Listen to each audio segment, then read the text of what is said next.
Good morning, everybody. Just to let you know, I'm Jerry McGovern. I just like to let you know that there was a time in my life that I had lost my faith, and it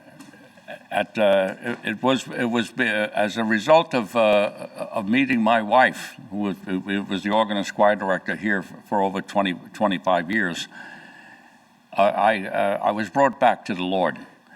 And I was brought back in a very, very different way, because I got to accept other people, learning how to accept other people, and learning that other people are really, really caring. And I found that to be my first encounter was at the Tenafly United Methodist Church in Tenafly, New Jersey. And there was a couple there. They were missionaries. They were retired missionaries from China, May and Annie Lee and Mello Williams. They were two missionaries who were just too beautiful. I grew up in a Catholic church, and I never went through Bible study as much. And I wound up going to their Bible study, and I learned so much. Mel used to share about Martha and Mary and stuff like that, and I would sit down and listen. I said it was like I was right back at the time of our Lord Jesus Christ. He brought me back, and He brought me home. I always felt that God has always put me in no matter where I was, and I was in some terrible spots in my life. No matter where I was, He was with me. He's with me always, with all of us. And just don't. I know that He walks with me on a daily basis, as He does with you. Sometimes I look back and I say, what a gift this has been to me. And Carolyn and I we were like circuit riders. We used to we did several different churches, Greek Orthodox. We did everything. We did even my wife even did a synagogue. And we were and finding being I just loved it. She showed the way to me, and her mom, Oreen Deming, whom I never will forget. She was a true woman of God. She showed me a lot of power, and you know how she showed me? By the power of example. She showed me how she was living and what she was doing, and she didn't just talk about it. She, as my friend, I lost. We had a memorial service from a dear friend of mine, a lieutenant colonel, Jack Moore. Jack was a guy that was a very dear friend of mine, and he used to always say to me, "Deeds, not words. Let's see what you're going to do. What's this all about?" And this church shows me when I had after my wife had gotten ill and such like that, and she's in a nursing home at this point.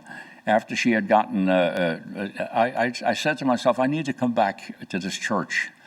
And I remember coming in here, and I saw Joe, and I said, Joe, I got to come back here. I said, and Joe said to me, "This is your home."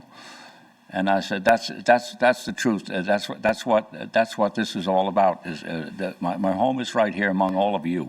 You've shown me a way of living, and Clearview has always been a church that is out there helping other people, standing out and being part of the community.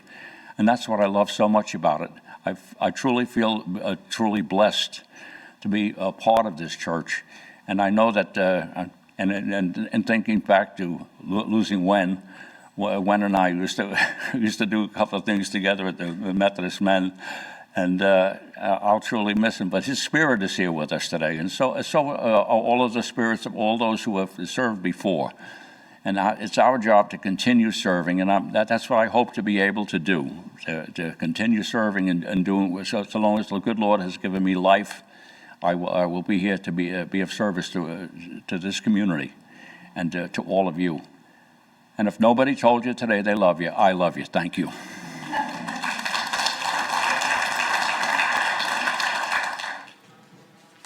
Good morning. So we all know Gene. A couple weeks ago, he approached me and said, "Will you do a testimony?"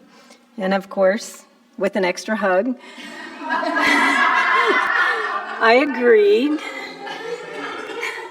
Because, it's hard to turn down Gene. But as I tried to think of what I wanted to talk about, I was really struggling with ideas, so many thoughts going through my head. Even reached out to Gene for some ideas. And he even said to me, "Do you even know what a testimony is?" And I thought, well, yeah, I do. I've listened to so many. I've taken part in so many churches. But then I thought, do I really know what a testimony is? So, of course, I reached out to Google. So, a religious testimony is a person's personal account of a person's faith journey and how it has impacted their life. It can be a way to honor God and help others trust in Jesus. And I realized I don't have a great personal story of how my faith has grown. My journey just began in a church. I wasn't raised in a church. I wasn't brought up in a church. We were the, C&Es. We went to church on Christmas and Easter. But as I grew a family, I knew I wanted my children to have what I didn't have, which was to grow up in a church. So we became very involved in a Methodist church in Ohio. We were there for many years and then moved to Pennsylvania. And I was at that church in Pennsylvania for 22 years and then decided to move here and found Clearview. This is the smallest church I've belonged to, but it's still, every church that I've been part of, it gives you that opportunity to grow your faith because you're in that sense of togetherness. You're allowing yourself to be part of that faith journey and part of a community of people with similar thoughts and beliefs. And that's basically what I wanted for myself and my family. For me, these beliefs help ground me. They give me a sense of peace. Each Sunday, as I sit here in church and listen to the pastor, that is my time to refocus and gives me that feeling of peace to get me through my week. But I just want to remind you that our faith is not just limited to Sundays or even just to our church. And that's what this church expresses so much by how we reach out to our community. To really allow your faith to grow, you must continue to learn and expand your faith. We are so lucky, even at such a small church as Clearview, that we have so many opportunities to do so. We have so much in the way of Bible outreach and Bible coffee and conversation, our Monday night Bible studies. Pastor Eric does so many Bible studies throughout the year. We have ways that we reach out to our community through the Pumpkin Patch, our connection with the Dream Center, our new community outreach that we're going to be doing with your organization. Even our community dinners. It's so many ways that you can reach out and be part of our community and be part of our church. We each need to strive to find out what works for us as we each have gifts to contribute to our church. I just want to remind you to make each day a part of your faith journey and let us all grow together with God's love. Thank you.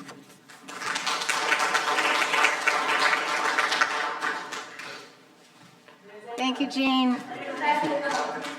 So, my name is Jill Good, and I've been here at this church for 30 years. And this is the first time I'm doing something like this. I have done a little testimony a few years back, but I want to tell you, we are on schedule. I cannot believe it. Almost right down to the minute. I am amazed, and beautiful job, Cassie and Jerry and Cody. Jean gave me this little thing here, and it's like right on every minute. It was wonderful. So, the truth here. So, Jean asked me also, and I thought he had asked someone else, and like, oh, well, and then I go, I wanted to say no, by the way, just so you know. I wanted to say no. And I said, okay, yes. And the reason I said yes is because sometimes I say no a lot. In my mind, I say no, but sometimes I still act. I come out and do. But the Good Samaritan, every time, and the pastor, of course, has been talking about love, love, more love. And one of our members here, and I'll point her out, Genevieve, that's what she talks about in our Bible study. Love. And it's like, oh my God, come on. And so the pastor this whole few weeks has been talking about certain scriptures that I get convicted. I think that's the word, convicted. It's like, ouch, I'm not really doing that, you know? And he talks about the heart. The heart, the problem is in the heart. It's a heart issue, and that's another ouch for me. Because, you know, those that know me in, Bible study and other places, sometimes I don't feel as confident as what I saw here today. So I'm lacking something. But the songs, great is thy faithfulness. I know if I show up every day and do what I'm supposed to do, that God is with me, like it's been said. He is with me right now, standing up here with me in my heart. And so the scripture, of course, today is about the Samaritan, the Good Samaritan. I fail in that miserably too sometimes. I am a little bit of each one. I'm a little bit of the priest. I'm going to go the other way. I'm a little bit of the Levite. Oh, no. And then I can be a Good Samaritan at times. And so I asked my ex-husband this morning, am I a good neighbor? Yeah. I go, really? I mean, I'm a good neighbor? Yeah, you're a good neighbor. Okay. So then I go to my husband and I go, honey, any words of wisdom? He goes, you're going to do just fine. You're going to do just fine. This is what he said, tell a story. I go, tell a story? I know my story, but it's hard to, incorporate. It really is sometimes hard to incorporate the Bible in my life. But I identify with Moses. Anybody identify with Moses? Ask someone else to do it, not me. For 40 years going through that desert. Why did it take that long? They were disobedient and they were defiant and they were whining and moaning and complaining, right? I identify with that. And then there's the prodigal son or daughter. I identify with that, right? Leaving the church and going and do what I want to do, and heck with everybody else. And then, I came back, like Jerry was talking, I came back to the church, and I've been here ever since, and I've been saved by grace. So I did ask the pastor, what should I, and he gave me a little, something to study and do. And by the way, I did study and do on Google, and I was looking, and what can I say? And, but pastor said, he used this word, grace. Grace. Okay. Your grace is sufficient unto me, right? I have a thorn in my side. I don't know about anybody else. But I do. And thank God, grace is sufficient for me. And let me see. I didn't time myself. Let me look. So 10:23, Carol Ann is up next. But I did ask Teresa, because of... I have a solution, though, to that. I did ask Teresa, and not yet, Teresa. I'm supposed to give her the cue. I would like to we're going to sing the last song, which is the greatest commandment, right? Oh, I have my cards here, and I haven't even read them. So we are going to do that. So here, I don't know if everybody can see this. It says love, Love. Love, here. Love. All right. So the New Testament, it does say, which we heard already today. He said to him, you have answered rightly. Do this and you will live. Do what? Right? Do what? What am I supposed to do? So, and here's me. Because I can't do things perfectly, I cannot do anything perfectly. Now, we are sitting in here, we're all sinners, right? Okay. But I still want to be a saint, and I'm not. And so that's where I struggle. That's where, Cassie used that word, struggle. And I said, yes, that's one of the words I was going to use when I first walked up here. I don't know if I did or not. But I struggle at times because I'm not where I want to be. But thank God for God's grace and his mercy and his love for us. Because he sent his son to die for us, right? Jesus. Jesus died on the cross so that I could what? Live. So that we could live. And I'm just going to give you a definition of, so the first song, I love the first song. Act justly, it says. So I wrote down, making fair decisions, not judging. Oh, guilty. Love mercy. So be kind. Show acts of kindness. and then walk humbly is to recognize, we're coming up close now, Teresa. Recognize your dependence on God and not rely on my own abilities. I am up here not because I can do this. I'm up here because God has given me the strength and the love and the mercy and the wisdom to be here. And one more thing. So I try and study the Bible. You know, I've been doing this for quite a few years now. And a little bit of that can really, you know, a lot of times I get things wrong, I'm just saying. You know, a little bit of wisdom here and there in the Bible, and I get my stories mixed up and all that. So, but because of God's love, His grace, and His mercy, and I can do this, and so can you. So next time it's going to be somebody else. And then I think I'm about ready. Do we want to sing it now? Or Yeah. do we want to keep going? Well, I don't know. What do you think? We don't have to. We can we don't have to, because you know what? We don't have to. Our timing is good? Our timing is good, yeah. I'm gonna shut down a little bit early, but I'm sure that's okay. Oh, one more thing. You notice it's a little warm in here today? Yes. Yeah. Now, for Jill to say that, Pastor, where are you? Okay, with that, I think I'm going to end now, and I hope I talked about the Good Samaritan. You know, just being a good neighbor, just trying to do good, not perfect, never going to be perfect in this world. And this church does. Cassie, you said it all. There's so much opportunity here in this church to be of service if you want to. You know, nobody's going to come and knock your door down and pull you out and drag you out. But, well, maybe. But anyway, I am so glad my time is up. Thank you.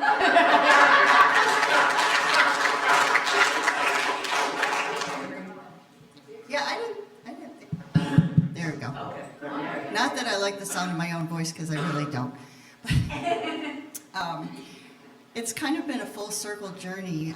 Eric's parents were married here in 1965, and he was baptized here. And his grandparents, Walt and Shirley Blonshine, attended here for many years. And we were attending another church.